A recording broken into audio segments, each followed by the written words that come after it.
All right, there's been a lot of talk from the Noles, not about the Orange Bowl. And we're seeing this thing is not looking good for Florida State. So let me just recap December. So they go and they win the ACC championship game against Louisville in an extremely unflattering style. I think they won by 10 or whatever it was. They didn't look good. Of course, their I would say in theory Heisman candidate quarterback has been knocked out of the season late in the year, and they get left out of the college football playoff. Mike Norvell, in a recent press conference, the head football coach at Florida State, talked about how it was hard to get his team, these are my words, to kind of focus on the Orange Bowl and focus on not what happened.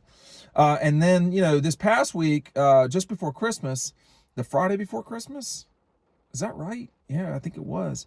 The Friday before Christmas, Florida State's Board of Trustees, jumps into action saying that they're going to start legal proceedings against the ACC, suggesting that the ACC has had a breach of contract. I don't. That's going to be a challenging. I think they're racing to settle. So there's a lot of stuff going on here, and there's no focus on the Orange Bowl. They've got guys opting out. You've got guys like the quarterback who cannot play. I mean, this line has jumped up to 16 points, okay, at Caesars. That's a lot. You're talking about two top 10 teams playing on a neutral field. That's actually in Florida State. I mean, it's not close to Florida State, but we're in Florida. So I think there's a lot of red flashing lights on this one. And I think that, Georgia has had one press conference with Kirby. It was essentially a signing day press conference. We won't get the kids, the players, until I think on today's Monday. We won't get them, I don't think, until Wednesday, if I'm not mistaken. So, we're missing on a lot of what they've got to say. We won't get the Noles until then either. So I think pulling back here, Georgia seems dead serious about winning this game.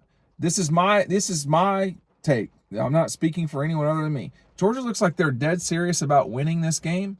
The Noles look like they're dead serious about getting out of the ACC and getting out of this situation. A quick recap as to how we got here, because both these teams have a completely legitimate argument as to why they should be in the 4-team playoff. If this is about the best 4 teams, Georgia should be in. If this is about the most deserving 4 teams, I don't see how you can't say Florida State should be in. So you've got both those things at once. Neither of them are in. And one of the overarching reasons why they're not in is because the ACC, along with its buddies, decided not to expand the playoff going into 2024. And we had to, as a sport, pull back and say, okay, well, how can we make the playoff happen? Well, by the time we made it happen for 25, it was too late for 24. So both Georgia and Florida State, quite frankly, should be in the playoff.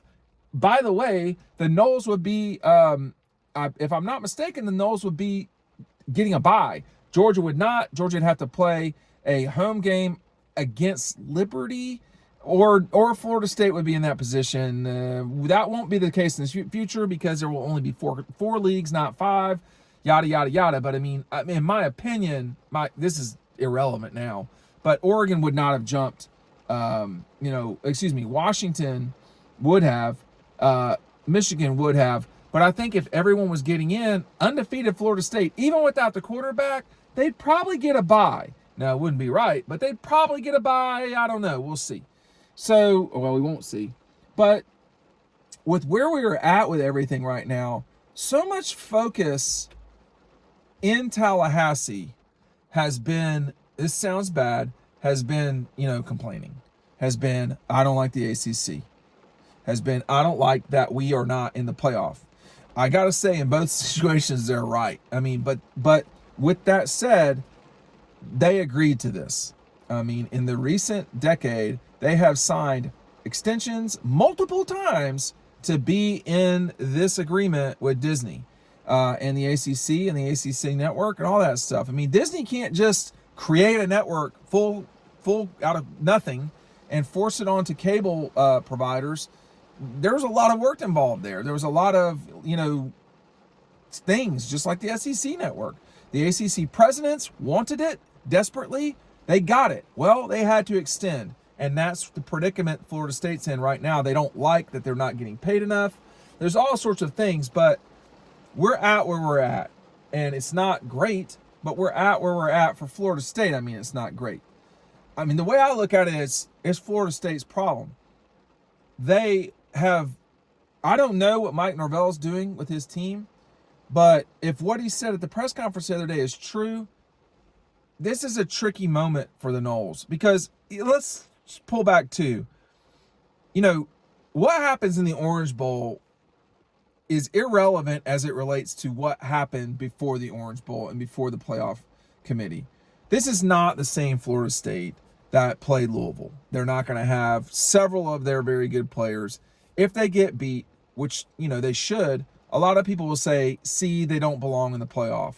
That is an easy argument to make. It is intellectually dishonest, but it is an easy argument to make. The problem is that no matter who wins or loses, whoever loses this game, the see they don't belong, unless it's really nasty, it's not really being honest about where we're at with things. So I think Florida State's, I don't blame them. I think they're not in a great place coming into this thing. And I think that, Georgia being almost as big a favorite over the Noles as Oregon is over Liberty is not a great precursor to what we're talking about here. Let me talk to you about something else.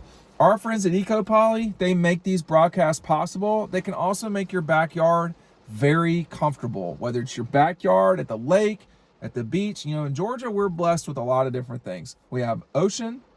Everybody's got lakes, but we've got the lakes, oceans, and the mountains. Not a lot of states got that, okay? And so in this case, you can customize your house with literally customizable outdoor furniture, or I use it indoors, and you can have whatever gamut of colors and coordinations that you want. It's a 20-year warranty. It's made in Georgia. It's manufactured in Georgia. It's completely recycled products. It is awesome. I'm not just saying that. It's extremely comfortable. Our friends at EcoPoly have been great, and I'm sure they got a lot of gifts in their stocking this morning. And and the link for all that is down below, by the way. I go to EcoPoly a lot. It's just a neat website because you can customize, what particular chair you want or furniture you want. It's really furniture, and take it from there. So I go there a lot and kind of goof around with the colors. But Florida State's going to have to do more than goof around. Georgia is too. I mean, this is a legitimate game for the Dogs. This is another opportunity for Georgia to get another top 10 win. They've done that a lot under Kirby Smart. And, he's had a lot of opportunities. And Georgia's in a weird place right now, too. Georgia should be in the playoff, but they're not. Now, we're not hearing a lot about Georgia should be in the playoff because it wasn't the same. I don't know why the rules are a little different. Well, the rules are different because we don't know what the rules are. That's the problem. But, Georgia can't lose this game now. I mean, that'd be a really horrific look coming into 24. And there's, I guess there's no such thing as momentum, but there's such a thing as getting players. Georgia's gotten a lot of really good players in the last, 5 days. I mean, there's been a lot of really good players who have come, whether you're talking about Bolden, Etienne, these linebackers, the defensive players from Texas. I mean, they've got some really good players who have signed. You want to keep that momentum. I'll call it that. I think a win in a major bowl game to close the season out going 13-1 is an extremely successful season. We're going to have to see if that happens. We're also going to have to see how, Georgia reacts to that. Alabama a year ago, there's a lot Georgia can learn from Alabama's situation a year ago. Alabama went to the Sugar Bowl, and they absolutely beat Kansas State's brains in. They should have done that, and they did. They played with a lot of their good players, and Georgia's going to play with a lot of their really good players too. So these are things that should happen. Whether they will or not, I don't know. Georgia seems focused. I have to say, I don't know that I can say the same thing about the Noles. And we're just going to see where this thing goes from here. But I have more things in the oven. I want to make sure that y'all are having a Merry Christmas. Behave yourselves. We will still be doing these, but we're going to see you down in Miami Gardens, whatever it's called. And we're going to take it from there. Thanks for watching. We'll see you on the website.